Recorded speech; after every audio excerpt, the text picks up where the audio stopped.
Gujarat. The Shri Thirupathi Balagi College of Arts and Commerce was envisaged to develop and support the existing campus, already having an industrial training institute, as well as the growing demand for education in rural India. In doing so, it was intended to create an architectural landmark in the area that also inspired and raised the aspirations of students. The design bears in mind three guiding principles: culture, the vernacular building traditions and rural environment, climate, the hot, dry and arid, and the client's brief.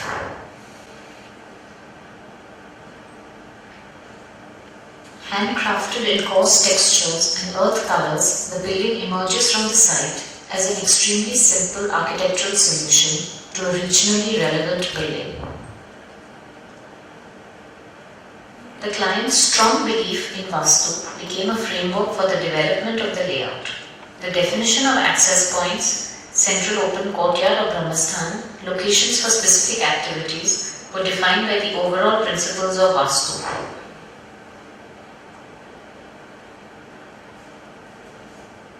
Going beyond the Brahmasthan or central courtyard, the building is punctured by porous atria on the south and north sides. Academic areas within the building have optimized exposure to filtered light and natural ventilation.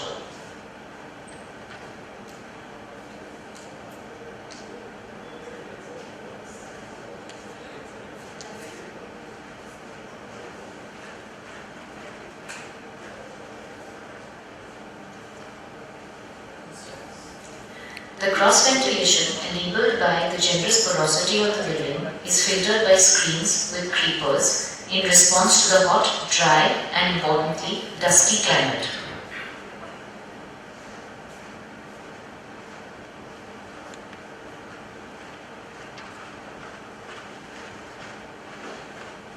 The institute is built as an RCC framed structure with brick infill walls. The library is a singular element built with exposed, load-bearing indigenous stone masonry walls that insulate students on the inside from the harsh external climate. The south and west facades are insulated by double walls.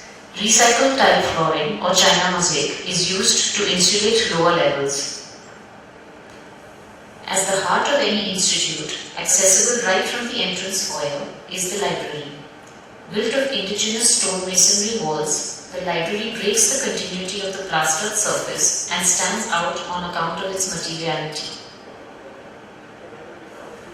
The presence and impact of the flooring in any space cannot be undermined. Directional patterns in this project give a sense of orientation to the users.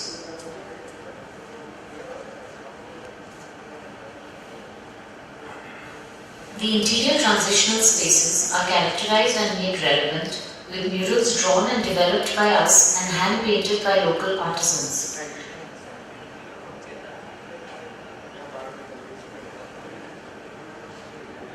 The murals represent the emphasis on mental health as much as physical health.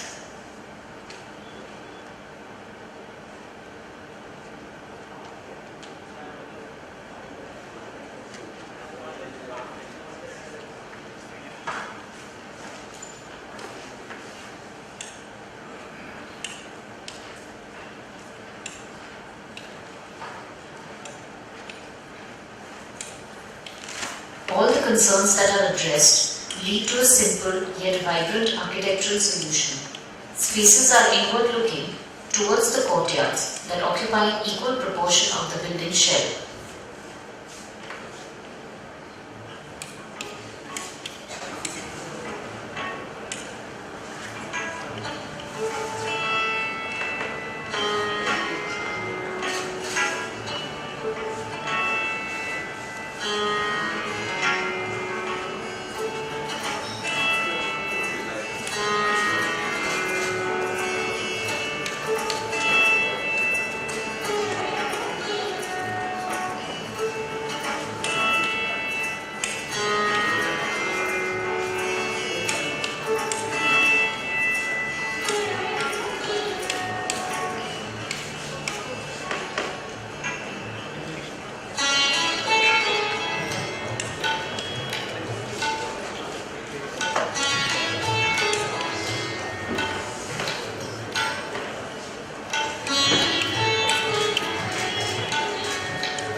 factors which I like very much.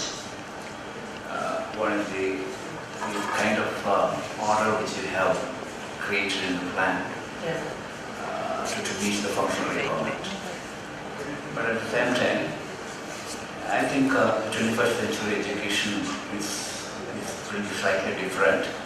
So building and rooms and all those things need a little more flexibility, which I could find. But when it comes to the environmental relationships, you are very sensitive to that one. You have provided some kind of double warning. It's a good solution for that kind of challenge.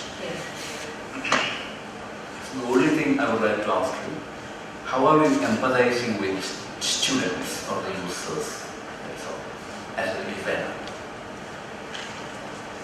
So I think there are a couple of things that we've been working with. We've done a couple of institutions in this small village in Gujarat, and this is the fourth such institution.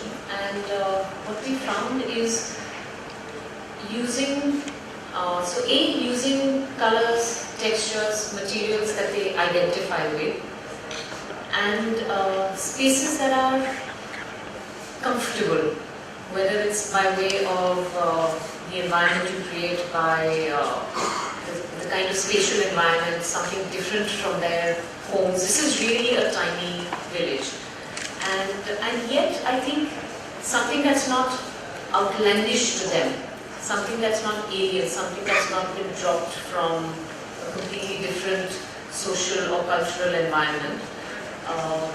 The idea of this grid that we have also allows for some amount of flexibility in terms of spaces being larger or smaller.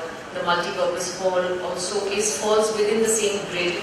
They have the flexibility to knock down walls or build them later, have spaces that could be larger or smaller, used as laboratories or classrooms. So I think that extent of flexibility is there.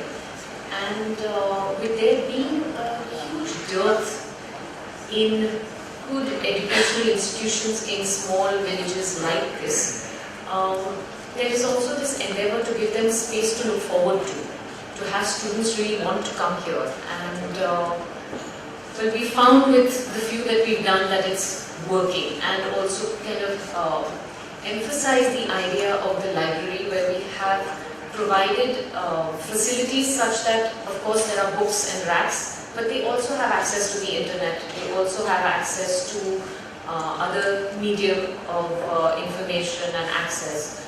So it's something that is bridging the gap between being completely rural or having something completely urban plonked on them.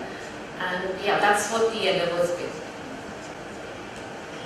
Thank you. You make a big focus on the interior of the design with a beautiful space inside, but you didn't speak much about context. You told us it was a village, but we didn't see really how it works with the connections with the context. Could you please say something? Yeah, so actually the first couple of slides did have that. So this is the kind of village that we have been working with, and the skilled craftsmen that actually do a lot of the stonework are there, but I think that craft is really kind of dying out. The availability of stone has also reduced, so we only kept it to the extent that we could limit it to the library to a very small extent. So yeah, this is the context of the village, and these are the locations of the project. The school is right in the heart of the village. I will just elaborate the question. I think our question was about the relationship of your building with its immediate environment, not so much about the background and experience. Because it looks like it's just being completely isolated from Yeah, so if you look at, sorry, I don't have a pointer, but the site is outside the village. It's about a 5-minute drive or a 10-12 minute bicycle ride, which is what most students come on. It's out here, Thirupathi Balagi Arts and Commerce College. So it's about a 5-minute drive away, and therefore it is isolated. It is outside the main village area. There is a school which is right in the heart of it. The colleges that we design are outside. So it is isolated in that sense. It is a 10-12 minute bicycle ride outside of the heart of the village. There is one question. What is the significance of Balagi Yoga University? So the college has always laid emphasis on the fact that we kind of inculcate mental health and physical health along with education. And while we're providing all of these classrooms, we were very clear that the site should allow for a lot of outdoor and play areas. And therefore, we wanted to just bring in some vibrance on yoga and